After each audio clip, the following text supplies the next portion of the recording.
Ora e klasës thonë që është orë e lirë. Në shumicën e shkollave, mësuesit dhe nxënësit rinë. A është e vërtet? Ora e klasës është një orë e cila nuk është për të rinj. Do thotë ka programe, do thotë plane të cilët realizon aktivitete.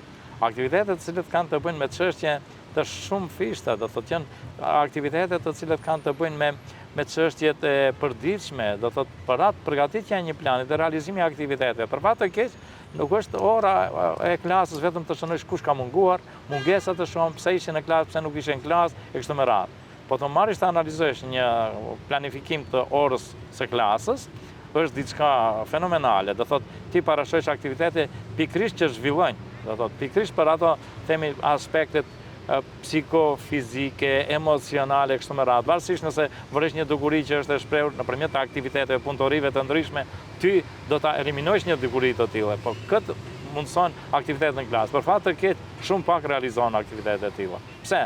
Nuk ka koordinime të mirë fillta, nuk ka do të për fat të keq, po ka edhe që realizojnë. Mirë, po pjesa shumë e vogël është. Or klase vetëm mungesat, kush mungon, kush nuk.